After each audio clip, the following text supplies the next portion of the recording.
that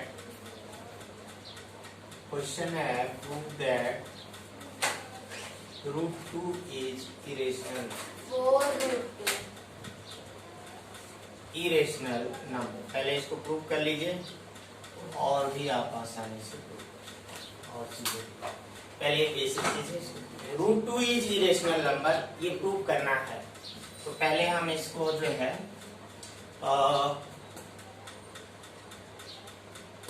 ये solution हमें जानने के पहले एक बेसिक चीज आपको समझा देते हैं, कुछ बेसिक चीजें जो जानना जरूरी है और इसको प्रूव करने में वो चीजें हम यहाँ पे आपको बता देते हैं। बेसिक कॉन्सेप्ट ये है, रेशनल इरेशनल है तो आप जानते हैं इरेशनल की डेफिनेशन क्या होती है। सिंपल कहा जाए कि those number which are not rational, those number which are not rational are called irrational. ऐसे नंबर जो रेशनल नंबर ना हो तो वह इरेशनल नंबर होते हैं। पूछ दिया रेशनल नंबर तो हाँ, तो अब यही बात आती है कि रेशनल नंबर क्या, तो इसकी डेफिनेशन हम लोग पहले देख लेते हैं। ये हमारा बेसिक कॉन्सेप्ट में पहली चीज है कि रेशनल नंबर की हम डेफिनेशन जब बताते हैं तो कहते हैं those number which can be written as, those number which can be written as 1/2 written as P by Q where P and Q are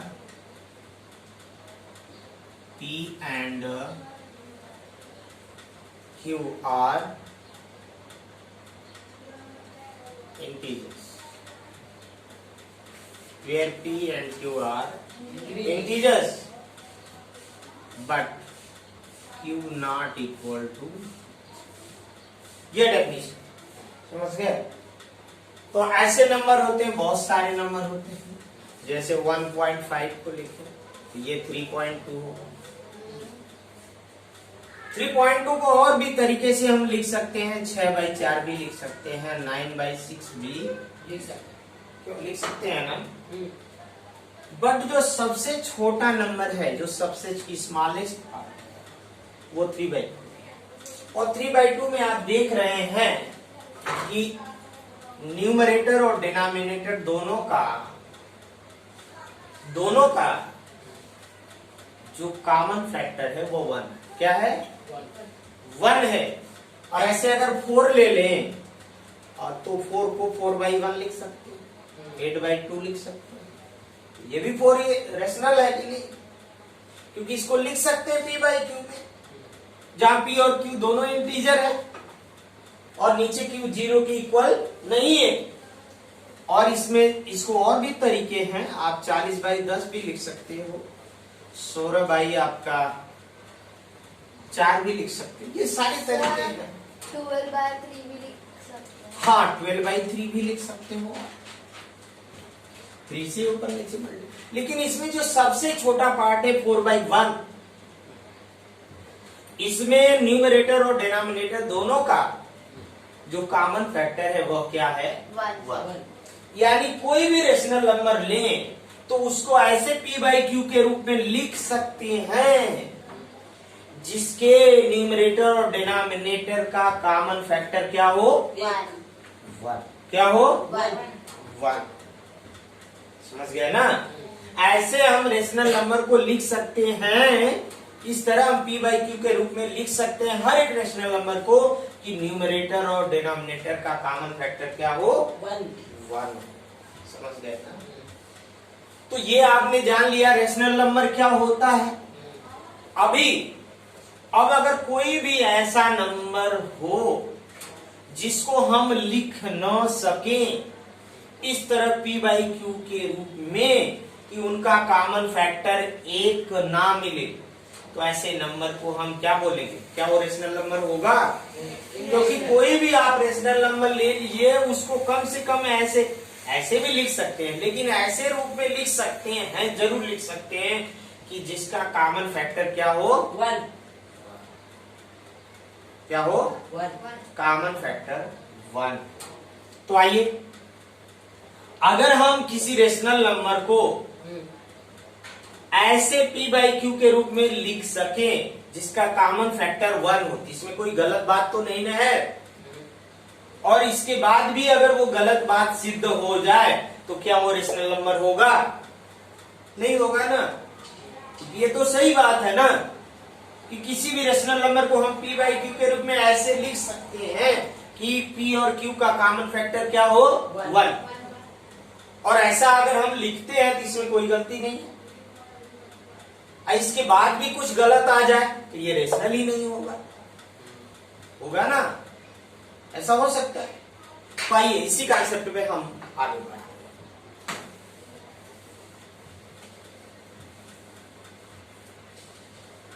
ये बेसिक कॉन्सेप्ट आप लोगों को समझाया मैंने।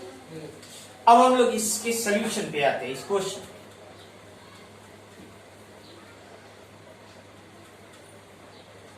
ये √2 को इरेशनल नंबर दिखाना है, तो हमें ये दिखाना होगा कि ये रेशनल नहीं है कि नहीं। अगर ये रेशनल होता तो इसको p बाई क्यू के रूप में लिख सकते। तो हम एक काम करेंगे कि इसको हम रेशनल कुछ समय के लिए मान लेंगे और p बाई क्यू के रूप में हम इसको ऐसे मानेंगे कि ऐसे हम इसको रिप्रेजेंट करने की कोशिश कोई करेंगे। गलत का बनाएंगे। और अगर बाद में कुछ गड़बड़ी आ जाती है, इसका मतलब हमारा मानना गलत है कि नहीं। अगर जैसे आपने यहाँ माना कि आपको जाना है या मुंबई के रास्ते पे आप बैठे, आप मान रहे हैं कि मुंबई जाने वाला रास्ता है और पहुंच गए गुजरात या पहुंच गए आप नेपाल, तो आपका मतलब ये है कि हमने गलत रास्ता पकड़ा है ना। वही बात है। तो हम मान लेते हैं if possible let √2 is rational. क्या मान लेते हैं हम इसको, रेशनल नंबर। इसको हम रेशनल नंबर मान लेते हैं। If possible let √2 is rational number. और रेशनल नंबर हमने मान लिया तो रेशनल नंबर की डेफिनेशन के अनुसार, रेशनल नंबर की डेफिनेशन के अनुसार p by q √2 can be written as p by q, where p and q are integer and q not equal to 0 and common factor of p and q is 1। लिख सकते हैं कि नहीं, या आप ऐसे लिख सकते हैं, ये रेशनल नंबर है, देन आप ये कह सकते हैं कि there exist p and q such that, या a एंड b हम मान सकते हैं, there exist a and b such that common factor of a, there exist two integer a and b where b is not equal to 0 such that a and b are such that a and b have no common factor other than 1 के अलावा कोई common factor इसका नहीं है, ऐसा मान सकते हैं। और फिर हम दिखाएंगे कि आगे देखिए क्या होता है। फिर कुछ गलत आएगा तो हम समझेंगे कि ये मानना हमारा गलत है, तो प्रूफ हो जाएगा। If possible let √2 is rational number, then there exist मतलब जिसका अस्तित्व हो। ऐसे कोई नहीं, अब √2 है तो ऐसे दो रेशनल नंबर मिलेंगे आपको, दो इंटीजर ऐसे मिलेंगे जिसका कोई कॉमन फैक्टर न हो और √2 is equal to a by b, then there exist क्या, two integer a and b और b not equal to such that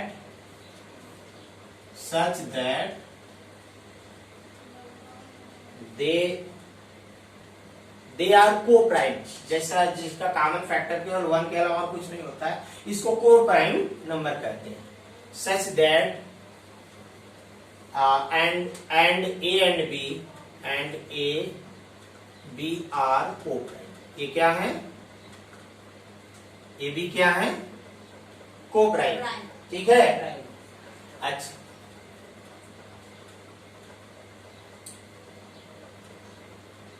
such that इस प्रकार की कि √2 is equal to a by b. √2 is equal to a by, ठीक है। अगर √2 is equal to a by b है तो इनका स्क्वायर क्या हो जाएगा? दो तरफ स्क्वायर कर लेते हैं, कर लेते हैं, तो देखते हैं क्या मिलता है।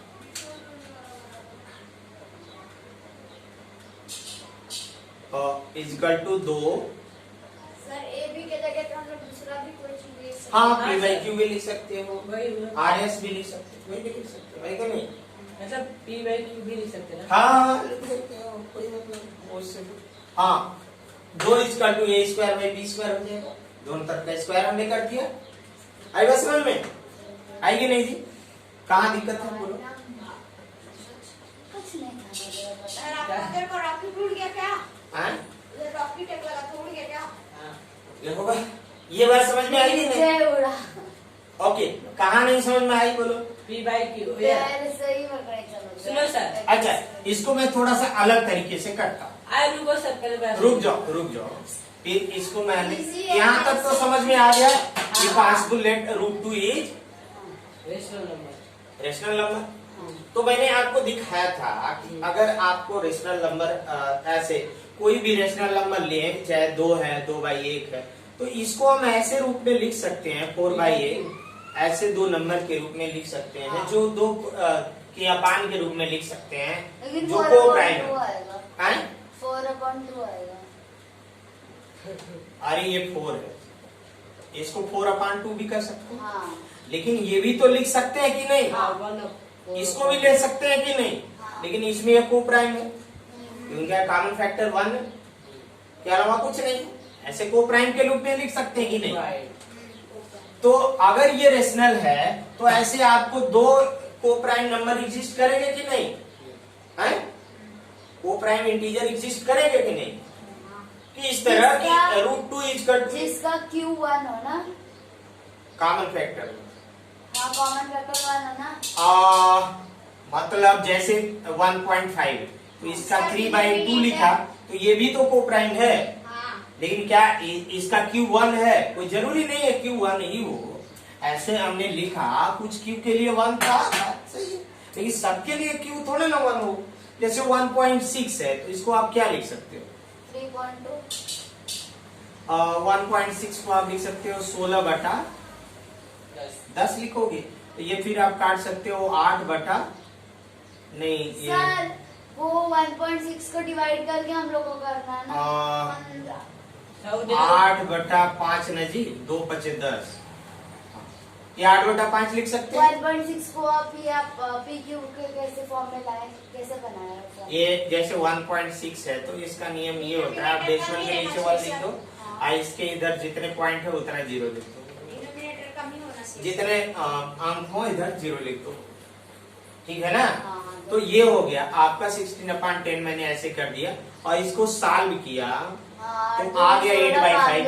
ये बताओ 8 और 5 को प्राइम है कि नहीं? हाँ। तो कोई भी रेशनल नंबर आप लिख लो, ठीक है, अगर उसको P/Q के रूप में लिख सकते हो, ये तो बात सही है कि और भी हो सकता है, 16/10 हो सकता है, 32/20 हो सकता है, लेकिन एक ऐसा जरूर होगा जो को prime. 48/30।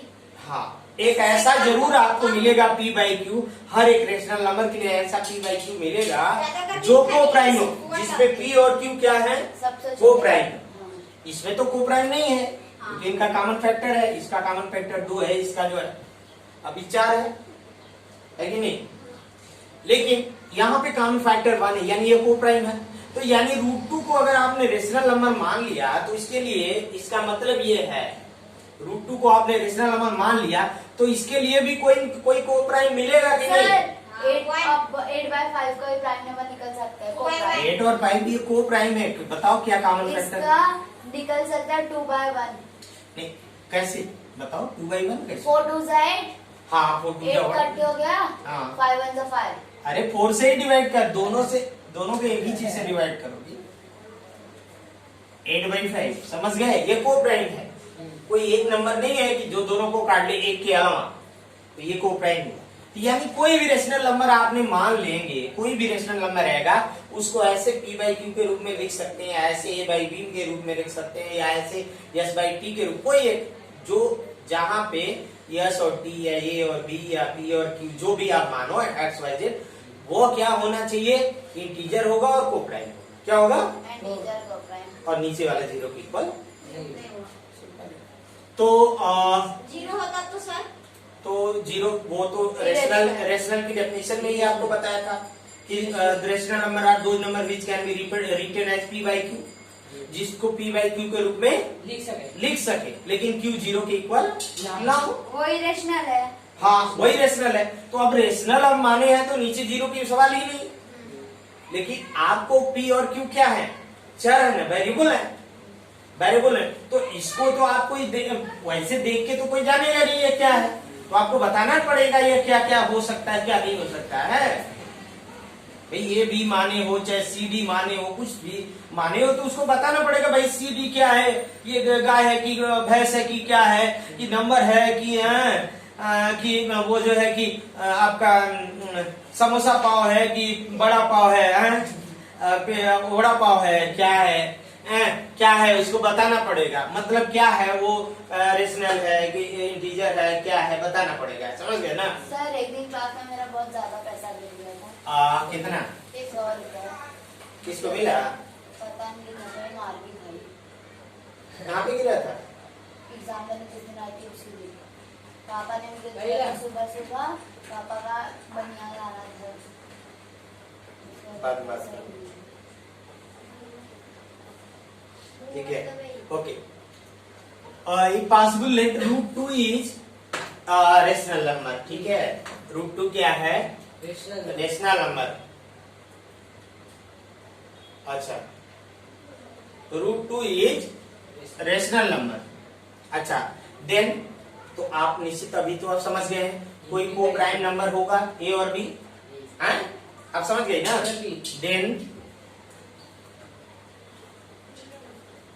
then there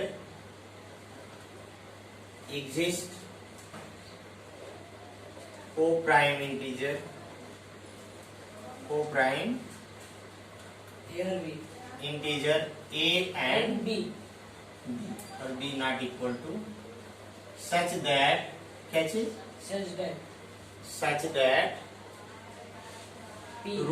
is equal to a/b। कोई दिक्कत नहीं ना। अच्छा, देन स्क्वायर बहुत साइड स्क्वायर कर दो, या इसको पहले इधर कर लेते हैं, पहले a/b is equal to √2, root है इसलिए स्क्वायर ना।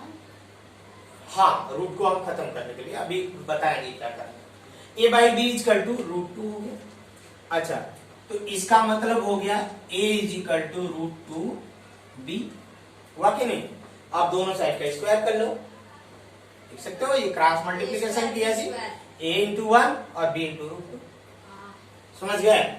तो a into √2 हो गया, squaring both side, a square और यहाँ भी स्क्वायर कर लो, तो ये स्क्वायर होगा 2, इसका भी स्क्वायर आप कर लो, ऐसे कर लेता हूँ, एक लाइन और बढ़ा देता हूँ। a square is equal to, अब इसका स्क्वायर करोगे तो ये √2 का स्क्वायर इंटू b का स्क्वायर हो जाएगा। √2 का स्क्वायर जो है आपका जो है 2 हो जाएगा। √2 का स्क्वायर मतलब √2 इंटू √2, और √2 इंटू √2 क्या होगा, ये आपका 2 हो जाएगा, ठीक है ना। अच्छा, √2 प्लस √2 एक्चुअली में ये मल्टीप्लाई है, समझिए। हाँ। ये √2 का मतलब क्या होता है, 2 के पावर 1/2 और 2 के पावर 1/2। और अब पावर जब मल्टीप्लाई करते हैं तो पावर ऐड हो जाता है, और पावर ऐड होगा तो 1/2 प्लस 1/2 कितना होगा जी, 2 के पावर 2/2 यानी 2 के पावर 1 यानी 2। एक तरीका समझाने को कई तरीके से समझाते हैं, लेकिन अगर आपको ये समझ में आ गया तो ठीक है। खाते कि वो जब 2 है 3 नंबर रहता है, 3 बार अगर हम लोग का √2 होगा तो उसमें से 1 निकालेंगे तो हम लोग का आंसर होगा। हाँ, इसको ऐसे भी समझाया जाता है कि अगर ये √2 का स्क्वायर कर दिया तो स्क्वायर और रूट कट गया आपस में, तो ये 2 आ गया, ठीक है, इसको ऐसे भी समझा सकते हो कि √2 का ए स्क्वायर का मतलब ये है 2 के पावर 1/2 के पावर 2, ये पावर आपस में मल्टीप्लाई हो जाता है, 2 के पावर 2/2 और ये 2 के पावर 1 यानी 2 हो गया। ठीक है ना, बात समझ में आई? ठीक है, अच्छा तो जिससे भी समझ में आया आपको समझ में आ गया। A square is equal to 2b square हुआ, ए स्क्वायर इजकल टू क्या हो गया 2b ए स्क्वायर। ओके, इसको आप समझ लीजिए, फिर 1 मिनट बाद बताता हूँ। और दूसरा मेथड नहीं है सर, ऐसे ही वो जो सर जो पहले आप बता रहे थे लिखे थे वो आ गए थे। ओके, तो इसके बाद हम लोग यहाँ तक प्रूव कर लिए कि a square is equal to 2b square, यहाँ तक आए। अब इसके बाद देखिए क्या है, हमारा मकसद है कि प्रूव करना कि √2 जो है इरेशनल नहीं है, इरेशनल है, रेशनल नहीं। ठीक है, तो आइए देखते हैं क्या होता है।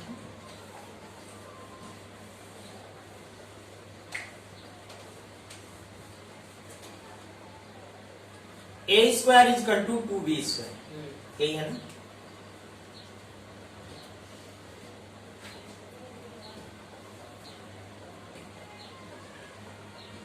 अच्छा, इसका अर्थ क्या हो, ये भी इंटीजर है, ये भी इंटीजर है। ठीक है, अगर मैं दो इंटीजर को कहूं कि ये इंटीजर एक इंटीजर है, तो जैसे 5 इजकल टू 2 इंटू, ये बताइए 2 इंटू कुछ अब नंबर हो सकता है? ये नहीं हो सकता। ये हम तभी यहाँ लिख सकते हैं अगर ये 4 हो तो हम लिख सकते 2 इंटू 2, 6 हो तो 2 इंटू 3 लिख सकते हैं, 10 हो तो 2 इंटू 5 है कि नहीं। यानी ये नंबर अगर 2 से कटने वाला रहेगा तभी हम इस तरह लिख सकते हैं। ये तो सभी को पता है ए इंटीजर है, डेसिमल तो है नहीं, है कि नहीं। तो यानी अगर इस तरह हम लिखे हैं 2 इंटू समथिंग, यानी ये 2 से डिविजिबल होगा। बताइए, क्या कभी ऐसा नंबर हो सकता है यहाँ हम ऐसा लिख दें जैसे 5 या 6 ऐसा कुछ लिख दें और ये भी इंटीजर हो, तो ऐसा संभव है? नहीं ना। ये तभी संभव है जब ये जो है 2 से डिविजिबल हो। इसका मतलब ये है therefore A square is divisible by क्या, डिविजिबल बाई, इसका मतलब ए स्क्वायर क्या है, 2 से कटने वाला हो। क्या होगा? कटने वाला, 2 से कटने वाला है। अब ए स्क्वायर 2 से कटने वाला हो तो आप सोचिए, जैसे अगर 5 गुणे 5 है तो ये भी 2 से नहीं कटने वाला, ये भी 2 से नहीं कटने वाला और 25 भी 2 से कटने वाला नहीं है। ठीक है, अगर मान लेते हैं यहाँ 6 गुणे 6, तो अगर ये 36 2 से कटने वाला है तो ये दोनों से कटने वाला है आराम से ना। तो यानी ए स्क्वायर 2 से कटेगा, इसका मतलब ए भी 2 से कटेगा। हाँ, किसी चीज का स्क्वायर 2 से कट रहा है, अरे भाई जब इनका स्क्वायर कट रहा है इसका मतलब ये दोनों कटेगा कि नहीं। कोई ऐसा नंबर बता दो ना, देखो कोई ऐसा नंबर स्क्वायर बता दो ना, जैसे स्क्वायर है ये, बताओ 1 गुणे 1, ये भी 1 से नहीं कट रहा है ना, ये भी नहीं कट रहा है। 4 है, 4 2 का वर्ग है ना। अब इसमें 2 और 2, ये दोनों 2 से कट रहा है, तभी नहीं कट रहा है। अभी देखो 6, अभी 9 है, ये 3 गुणे 3 है, तो ये दोनों कट रहा है 2 से, नहीं कट रहा है, ये भी नहीं कट रहा। यानी अगर ये दोनों कटेगा, मतलब आप सोचो ए स्क्वायर है, अगर ए स्क्वायर देखो, ए स्क्वायर को हम ऐसे लिख सकते हैं, ए इंटू ए। अगर ए स्क्वायर 2 से कट रहा है यानी ए इंटू ए 2 से कटेगा, है कटेगा कि नहीं। और अगर ये ए इंटू ए 2 से कटेगा तो या तो ये कट रहा होगा या तो ये कट रहा होगा, है। और लेकिन ये दोनों समान है, दोनों क्या है, बराबर है, तो ये कटेगा तो ये भी कटेगा, दोनों एक ही चीज है ना। तो यानी ये स्क्वायर 2 से कट रहा है यानी ये भी 2 से कटेगा, होगा कि नहीं। अगर ए स्क्वायर 2 से डिविजिबल है तो ए भी 2 से डिविजिबल होगा। आई बात समझ? अच्छा, तो therefore a is divisible by 2, a is divisible by divisible by, a भी 2 से कटेगा, हाँ? आगे बात समझ में आता नहीं है? हाँ गया। आ गया। अच्छा, अब ये बताओ कोई भी चीज है जो 2 से कट रहा है, जैसे 10 2 से कटेगा तो इसको 2 गुणे 5 लिख सकते हो। हाँ अच्छा, 20 है तो इसको 2 गुणे हम 10 लिख सकते हैं। अच्छा, 4 है तो इसको 2 गुणे 2 लिख सकते हैं। 6 है तो 2 गुणे 3 लिख सकते हैं। और ये सब इंटीजर होगा। तो कोई भी 100 है तो 2 गुणे 50 लिख सकते हैं। कोई भी 2 से कटेगा तो उसको 2 गुणे किसी इंटीजर का गुणा करके लिख सकते हैं। लेकिन सर 50 2 का वो नहीं है। है 2 से, ये रहे या ना रहे, देखो ये 3 नहीं है, लेकिन अगर ये 2 से कटने वाला है तो इसको 2 गुणे किसी इंटीजर का गुणा में लिख सकते हैं कि नहीं? 2 गुणे समथिंग कोई इंटीजर लिख सकते हैं कि नहीं? तो ए भी 2 से कटने वाला है तो ए को हम 2 गुणे यम या एन कोई इंटीजर का लिख सकते हैं कि नहीं? कोई तो इंटीजर होगा ना कि 2 गुणे हम लिख सके उसको, है?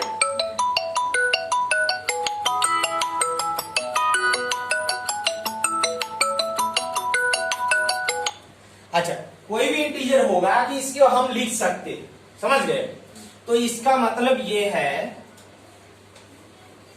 कि हम ये मान सकते हैं देयरफॉर लेट, ये आप मान सकते, इसको आप यहां लिख लो स्टेटमेंट 1, इसका बार बार उपयोग काट बोला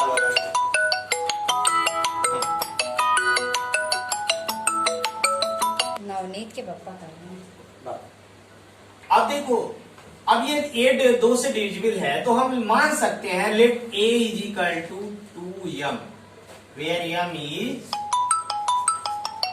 any integer, where m is any integer. m क्या है? कोई इंटीजर, समझ गया ना? Let a is equal to 2m where m is any integer, समझ गए? अच्छा, तो अगर ये है तो देयरफॉर अब ये बदल क्या जाएगा? अब a को हम 2m लिख सकते हैं। अच्छा, तो यहाँ 2m लिख सकते हैं। 2m का square is equal to 2 into b square हो जाएगा। सर m क्यों M लिखा? कैसा? अरे भाई, a को हम 2m मान सकते हैं ना, क्योंकि हमने पढ़ा a 2 से डिविजिबल है। बात समझ में आई? तो a को हम लिख सकते हैं कि ये 2m है, जहाँ m कोई इंटीजर है। हाँ। अच्छा, तो ये एक यहाँ पे a को हम 2m लिख दिया, तो क्या हो गया? ये इक्वेशन नंबर आप a मान लो, आप लिख देना यहाँ प्राइम इक्वेशन। am भी कहीं साथ में आएगा क्या? प्राइम इक्वेशन a आप मान ले सकते हैं, ठीक है? चलिए, आप नाम दे दिए, बस पुकारने के लिए नाम दे दिए। अच्छा, ये हमने अपनी सुविधा के लिए ये चीज हमने माना, क्योंकि ऐसा कर सकते हैं, इसमें कोई एतराज नहीं ना कि हम गलत हैं, मान सकते हैं। अच्छा, अब इसका स्क्वायर करो, देखो क्या होता है। 4m square is equal to 2b, ऐसे कर सकता है? अच्छा, अब यहाँ पे देखो, ये 2 से कट जाएगा। 4 क्यों आया वहाँ पे? अरे 2 का स्क्वायर करोगी, ये भी 2 तो स्क्वायर हो जाएगा। स्क्वायर वहाँ से हटा दो, हटेगा ना। अरे ये स्क्वायर देखो, 2m का स्क्वायर का मतलब क्या है? 2m गुणे 2m, 2m गुणे 2 का 2 में गुणा होगा, ये आ जाएगा 4m। ब्रैकेट में डालो ना। हाँ, को ब्रैकेट में डाल दो। हाँ सर। अब ब्रैकेट, अब तो ये ब्रैकेट के डालने की जरूरत नहीं है। को डालना पड़ेगा ना, m स्क्वायर है तो। हाँ सर। नहीं नहीं, जैसे यहाँ 2 चीजें हैं, 2 चीज का स्क्वायर है तो ब्रैकेट आपको लगा लिया, लेकिन यहाँ पे आप यम लिखे या ना लिखे, ये इस ब्रैकेट डाले या ना डाले, इसका कोई नुकसान है नहीं, तो क्या जरूरत है? जहाँ जरूरत है वो। अब 2 से ये काट दो, 2 दूना कट जाएगा, 2 से दोनों साइड में डिवाइड किया तो यहाँ आ गया 2m square is equal to b square. आया ना? आई बात समझ में? तो ये b square is equal to 2m square. अब यहाँ भी देखो, ये बी स्क्वायर को आप लिखे 2 इंटू एम स्क्वायर। यम क्या चीज है? इंटीजर है, कोई भी इंटीजर। हाँ, कोई इंटीजर है। तो अब ये बताओ, कोई नंबर है और 2 इंटू इंटीजर करेंगे तो ये इवन नंबर होगा कि नहीं? अरे 2 इंटू इंटीजर करेंगे तो जो आएगा वो 2 से डिविजिबल होगा ना। और 2 में किसी इंटीजर का मल्टीप्लाई करने पे बी स्क्वायर आ रहा है, यानी बी स्क्वायर भी 2 से कटने वाला होगा, 2 से डिविजिबल होगा। आई बात समझ में? 2 से डिविजिबल होगा तो देखो, इसलिए क्या हो जाएगा ये? सर अनिकेत ने ना बोला। देयरफॉर, आई बात समझ? होगा कि नहीं भाई? 2 का किसी इंटीजर में गुणा करोगे तो जो आएगा वो 2 से करने वाला होगा ना। तो यानी बी स्क्वायर के 2 का m स्क्वायर में मल्टीप्लाई करने पे बी स्क्वायर आ रहा है, तो यानी बी स्क्वायर 2 से कटने वाला होगा, ठीक है? तो यानी therefore b square is divisible by divisible by 20 b square is divisible by 2। बात समझ में आई? अगर बी स्क्वायर डिविजिबल बाई 2 है तो इसका मतलब ये है कि therefore b is also divisible by, ये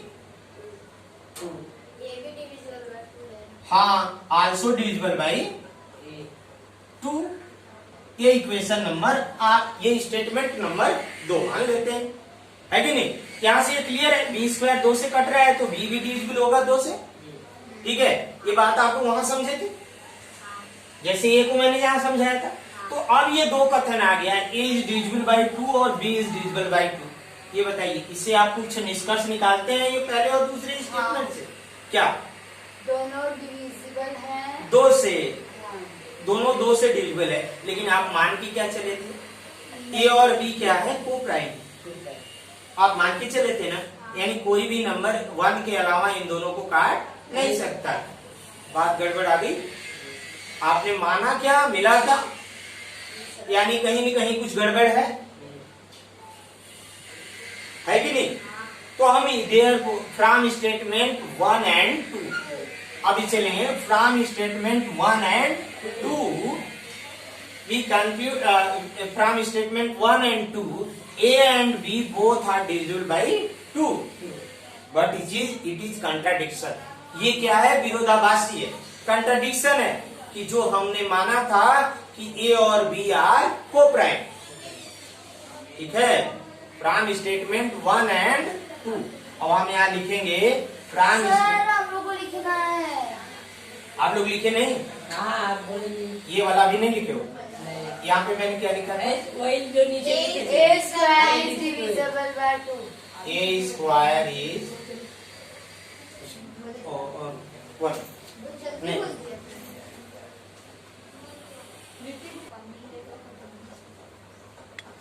ओके। तो हमने पढ़ा कि यहाँ पे a is divisible by 2 and b is divisible by 2। ठीक है, तो इससे हम कंक्लूजन निकाल सकते हैं कि a and b both are divisible by 2।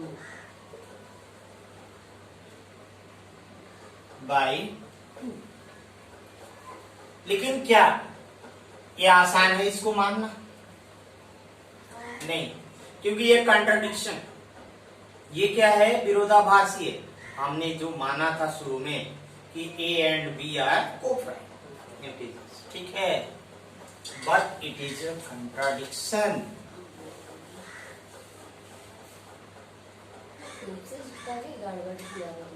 But it is a contradiction. ये क्या है? कंट्राडिक्शन मतलब क्या है? विरोधाभासी है। किस चीज के भाई करे कंट्राडिक्शन है? To our supposition, to our supposition, जो हमने माना था, क्या सब? That a and b both are, a and b are के को प्राइम है ना? ये जो हमने माना था कि ए एंड बी आर को प्राइम, क्या चीज? को प्राइम। इस चीज के ये कंट्राडिक्टरी है, ये विरोधाभासी है। ठीक है, कि a and b both are divisible by 2। ये बात, इस बात के कंट्राडिक्टरी है, अपोज विरोधाभासी है कि ए एंड बी आर को प्राइम। क्या है? को प्राइम। तो इसलिए क्या आपको निष्कर्ष निकलता है? आपने जो माना उसका उल्टा क्या आ जा रहा है रिजल्ट? इसका मतलब जो आपने शुरू में एक बात माना था कि √2 इज रेशनल नंबर, ये रॉन्ग है। ठीक है, देयरफॉर आवर सपोजिशन दैट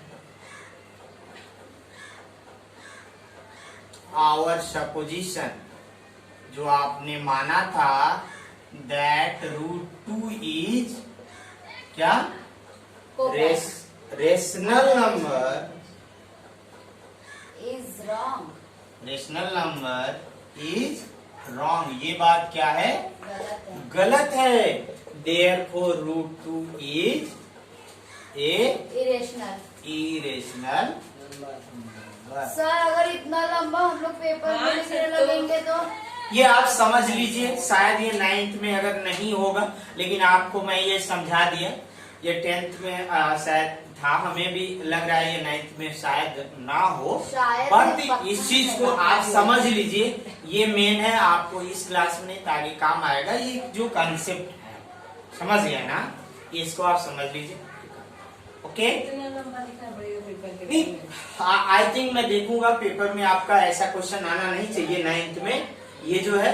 लेकिन आप जो है चीजों को समझ लीजिए, मेरी बात है, आप समझ लीजिए, लंबा मत देखिए क्या है आपको इतना बात। आएगा सर, इतना बड़ा रहेगा। चलो, और तो मतलब आप चीजों को समझ लीजिए। Okay, thanks. इतना ही है।